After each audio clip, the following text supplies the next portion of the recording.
So Spain's Prime Minister then, Pedro Sanchez, announcing around half an hour ago now that after a period of reflection about his future, he has decided to continue as the country's leader. Sanchez, in power since 2018, has shocked the nation last week when he announced in a public letter that he was taking time out from his duties to reflect on whether it was worth carrying on as Prime Minister. It follows news that a court had opened an investigation into allegations of influence peddling and corruption by his wife. Well, let's cross once again then to Madrid. We're going to talk to our correspondent, Sarah Morris, who joins us from there. Sarah, give us a bit more then of an indication about exactly what Pedro Sanchez has said in this speech, but he is staying on.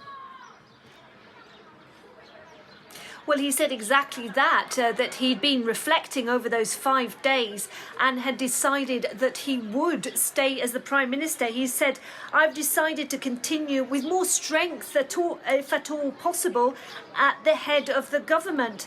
My wife and I know that this campaign to discredit us won't stop.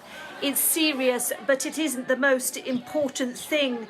We can handle it. And that was a reference to what he says is a right-wing and a conservative campaign to attack him and dismantle the existing socialist left-wing government. He says that this court investigation in very early stages that has been opened into his wife's business practices, Begoña Gomez, business when she headed up a foundation.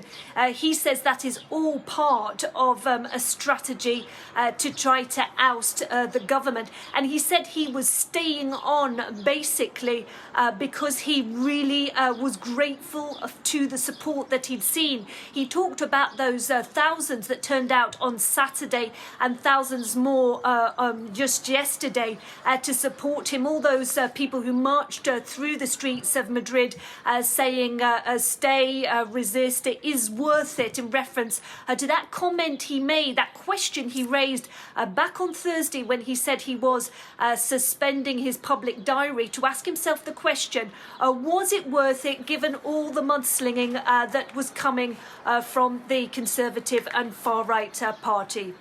How difficult do you think it's going to be for him, though, Sarah? I mean, the opposition presumably will see that this has been a big weakness for him and that he is sort of vulnerable, I suppose. And at the same time, he's still got this business corruption probe, which presumably will continue into his wife's affairs.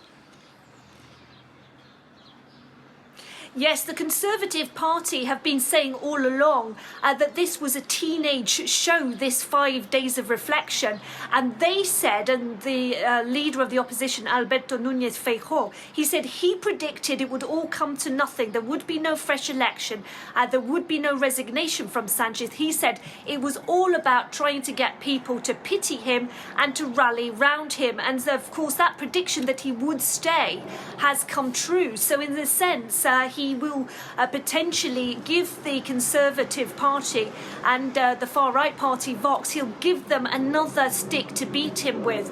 But there are people who say that this comes very well for him because it's forced some of his reluctant allies, we could say, those separatists, those smaller regional parties that are propping up the Pedro Sanchez government. It has forced them to realise the dangers of him stepping down and potentially an early election taking place and the Conservatives getting into power, because you'll remember in that July election the top party to emerge was the People's Party, the Conservatives, and the opinion polls show that the Conservatives could have increased their lead with the Socialists. So potentially Pedro Sanchez has a boost of oxygen at a difficult time. You asked about those allegations. In fact, a public prosecutor has recommended that the case be closed, and there's been a lot of criticism on the fact